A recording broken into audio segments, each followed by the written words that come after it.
Grace to you and peace from God our Father and the Lord Jesus Christ. Greetings from St. Helen Catholic Church. This is the homily for the 22nd Sunday in the Ordinary Time, the tradition of the elders. We are finally back to the Gospel of Mark after 5 Sundays. Gospel of Mark can be divided into 4 parts: Prelude, chapter 1, verses from 1 to 13, and Galilee, chapter 1, all the way to chapter 8. And on the way to Jerusalem, Galilee to Jerusalem, from chapter 8 to verse 10, chapter 10. And last week, day by day, from chapter 11 to chapter 16. So, in other words, the Gospel of Mark is all about the journey of Jesus from Galilee to Jerusalem. Whatever happened in Galilee and whatever happened on the way and what happened in the last few days in Jerusalem. This is all about the Gospel of Mark.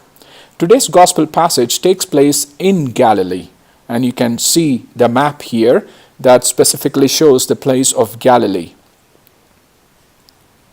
This passage is a very important passage. Why? Because this is one of the passages that has been misunderstood by so many people. In order to understand this Gospel, chapter 7, verse 1 to 8, you have to read the similar version in the Synoptic Gospels, especially Matthew chapter 15, verse 1 to 9. First of all, you can see when the Pharisees with some scribes who had come from Jerusalem, they are here all the way from Jerusalem to Galilee to just check on Jesus, to investigate what is happening. We hear a lot of things about this guy called Jesus. Let us go and investigate him. Is he following our law or not? So they are like religious policemen to check. And they observed that some of his disciples ate their meals with unclean, that is unwashed hands. It is very, very important to understand this word, some of his disciples. And you see the similar version, it says the tradition of the elders. I will come back to you later about this washing of the hands. Is Jesus condemning the tradition of the elders? Jesus gets so angry when they were pointing out that some of his disciples were not washing their hands. First of all, why did they wash their hands? You read the passage once again carefully, you will know. It says, "For the Pharisees, and in fact all Jews, do not eat without carefully washing their hands, keeping the tradition of the elders. And on coming from the marketplace, they do not eat without purifying themselves." So what's a big thing about marketplace? Because Gentiles were selling. They were business people. They were selling their products. So Gentiles are untouchables. If you touch a Gentile, you will be unclean. Not just touching a Gentile, even the things that the Gentiles touch made you unclean. So washing of the hands is not for hygienic purpose. They were washing the hands because they touched the things that touched Gentiles. And this is part of the tradition of the elders. So is Jesus condemning the tradition of the elders? Why did Jesus get angry? Is he really condemning the tradition of the elders? In order to understand the concept of tradition of the elders, we have to understand the Old Testament, especially the divine authority of Moses. We all know that God gave 10 commandments on Mount Sinai to Moses. He himself wrote those 10 commandments. But rest of the books, for example, the first 5 books of the Bible, the Pentateuch, or we call Torah, were not written by God, but it was written by Moses. So, in whose authority did Moses write this? So, it's a divine authority given by God. So, this authority by which he wrote the book of Exodus, Leviticus, Numbers, and Deuteronomy. However, other commands were not written down but passed on as an oral tradition to Aaron the high priest and the other chief priests. So there are 3 things here. Number 1, 10 commandments written by God, and the Pentateuch or the Torah written by Moses. And there were also oral tradition which were not written by Moses, but it was passed on to the oral tradition. But how to believe in this oral tradition? Because of the divine authority. It was passed on to other people. So today's first reading is from the first of the Moses' last 3 homilies to the new generation of the children of Israel about to take possession of the promised land of Canaan as God's holy warriors. He says the word, now Israel, hear the statutes and decrees which I am teaching you to observe. Listen to the words, observe the word teaching. This is the very first time the Hebrew verb for teaching is used. Very first time in the book of Torah. In Deuteronomy chapter 4. Moses' mission to Israel, first teacher of the law. English translation often translate the Hebrew word Torah, the first 5 books of the Bible, is called Pentateuch, or it can also be called Torah, which means law. However, from the prime root hora means to teach. A more accurately translation is teaching or instruction. Lawgiver and covenant mediator are the roles for which Jewish tradition remembers Moses. In the Second Temple period, during the time of Jesus, the teaching authority of the hierarchy of the Old Covenant Church was referred to as the chair of Moses. After the death of Moses, did the teaching authority came to an end? No, it did not. They had the chair of Moses in order to pass on the teaching authority to the chief priest. See, in all the synagogues, they had the chair of Moses, and especially in the temple of Jerusalem. And that is why in the Catholic Church, that is the new covenant church, not the old covenant Jewish religion, but the new covenant church established by Jesus Christ, the Catholic Church, is called the chair of Peter. The divine authority is passed on from Jesus, just as like in the old covenant church, in the Jewish religion, the divine authority from God was given to Moses, and from Moses to the chief priest. Same like that, in the new covenant church, from Jesus, the divine authority has been passed on to Peter, from Peter to all the successors of Peter. That is why we call the chair of Peter cathedra. It means chair. Cathedral. So the scribes and Pharisees have taken their seat on the chair of Moses. Jesus himself speaks about the chair of Moses in the Gospel of Matthew chapter 23 verse 2. He says the scribes and the Pharisees have taken their seat on the chair of Moses. The chair of Moses in verse 2 refers to the teaching and ruling authority the Pharisees and scribes held over the people in the local Jewish synagogues. The teaching authority in the temple belonged to the chief priest. Josephus, one of the famous historians, wrote that the power of the Pharisees was so great that they were even able to change some liturgical practices in the temple, like the reciting of the 10 Commandments by the chief priest in the chamber of hewn stone. There was in the temple of Jerusalem, there was a place called the chamber of hewn stone. From there, they will usually proclaim the 10 Commandments. During the time of Jesus, the Pharisees and the scribes came over and took over the practice of proclaiming the 10 Commandments to the people, professing these 10 Commandments to the people. Why did they do that? Because for them, there are 613 commandments. All are important, not just 10 commandments. In other words, the tradition of the elders is equivalent to the divine law. My dear brothers and sisters, Jesus is questioning that practice. You cannot equate human law to divine law.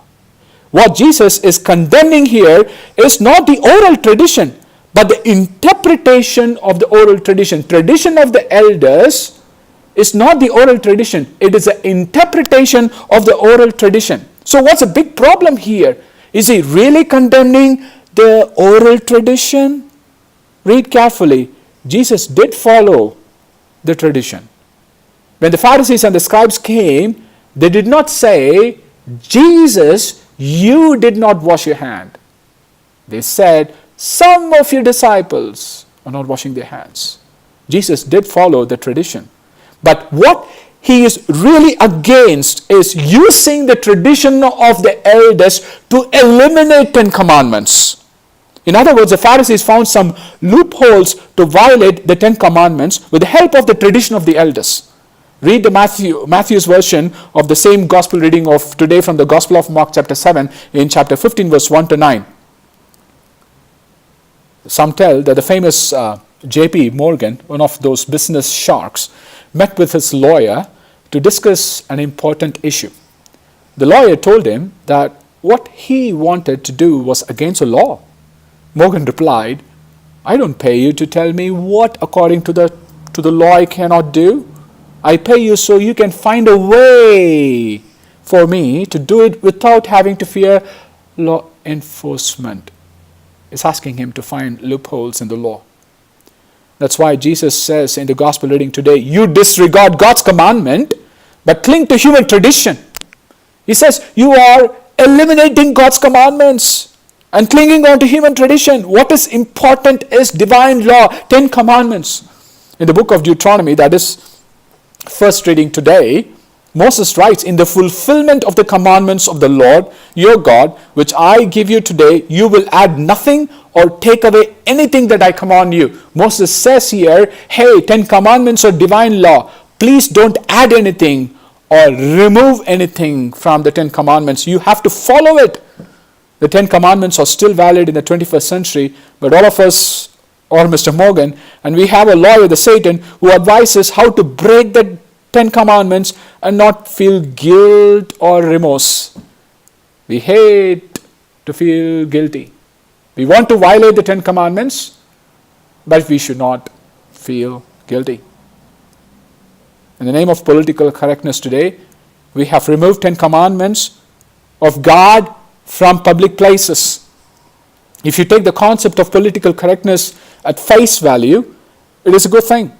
If being politically correct means that we treat people of different backgrounds with respect and do not stereotype them based on their race or gender, then it is in fact very biblical. But political correctness now tends to be completely focused on human sensitivity and self. When you focus on human sensitivity and self, you eliminate God from your life, says Dr. Michael Youssef, a PhD in social anthropology. Stating truth and stating the obvious have suddenly become unacceptable, as now we are supposed to affirm all opinions, behaviors and attitudes, and therefore remove 10 commandments. The Freedom from Religion Foundation, FFRF, a well-known atheist organization, has sent a letter to Shelby County, Ohio Sheriff's Office, urging them to remove "for God and country" patches from officers' uniforms, asserting they are unconstitutional. As God is increasingly removed from the public square and separation of church and state used to relegate religion to a private, hidden thing. Florida has reversed the trend in its school systems. Something good also happens now and then. Students across the state of Florida return to a school to find the state motto emblazoned on buildings in easily visible areas, "In God we trust." It will be now is seen by many students every day.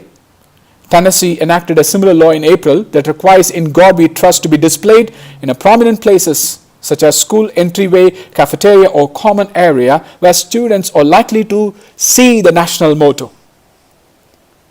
Moses says in the first reading, "Follow the commandments, you will be a great nation."